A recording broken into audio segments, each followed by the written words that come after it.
इस वीडियो में हम समझने वाले हैं ह्यूमन न्यूरल सिस्टम के क्लासिफिकेशन को उसके नाम के बेसिस पे। सबसे पहले अगर हम हमारे ह्यूमन बॉडी को सेंट्रल एक्सिस से काटे, बीच में से काटे, तो सबसे पहले आता है हमारा ब्रेन और फिर आता है हमारा स्पाइनल कॉर्ड।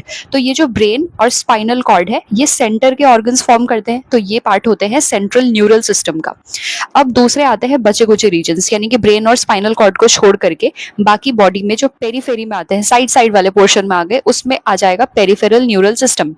अब ये जो सीएनएस है और ये जो पीएनएस है ये आपस में इंटरैक्ट कर रहे होते हैं वाया नर्व फाइबर्स, और ये जो नर्व फाइबर्स होते हैं ये पार्ट होते हैं पीएनएस का।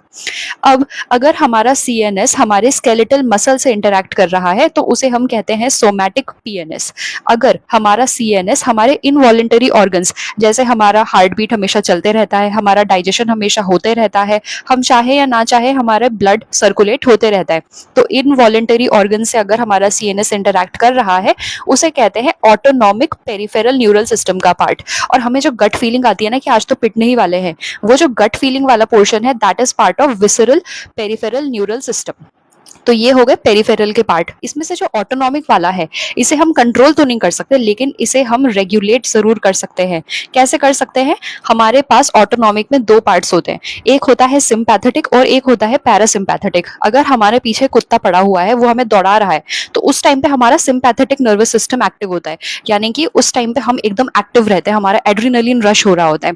वहीं पर अगर हम मेडिटेशन कर रहे हैं, योगा कर रहे हैं, सो रहे हैं, तो उस टाइम पे हमारा पैरासिम्पैथेटिक नर्वस सिस्टम एक्टिव रहता है, जहाँ पे हमारी हार्ट रेट स्लो रहती है, हमारा डाइजेशन अच्छे से चल रहा होता है। और सिंपैथेटिक मतलब टेंशन वाला, इसमें कॉर्टिसोल, हमारा जो स्ट्रेस हार्मोन है, वो हाई रहता है।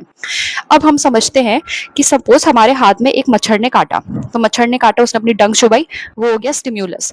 ये स्टिम्युलस हमारे हाथ से पहुंचेगा हमारे दिमाग तक, यानी कि पीएनएस से पहुंचेगा वो सीएनएस तक। कौन लेकर आएगा इस इंफॉर्मेशन को? एफरेंट नर्व फाइबर्स इस इंफॉर्मेशन को लेकर आएंगे। A for afferent, A for आएगा। सीएनएस उस इंफॉर्मेशन को प्रोसेस करेगा कि हाथ में मच्छर काट रहा है, और मैसेज भेजेगा पीएनएस को, मतलब मैसेज को एग्जिट कराएगा। E for exit, E for efferent nerve fibres, और फिर हमारा हाथ उस मच्छर को मार करके भगाएगा। That is the response generated. तो लेकर आएंगे एफरेंट और लेकर जाएंगे इफरेंट। ये है हमारा पूरा ह्यूमन न्यूरल सिस्टम का क्लासिफिकेशन। अगर आपको वीडियो समझ में आया है तो चैनल को सब्सक्राइब कर देना और वीडियो को लाइक कर देना।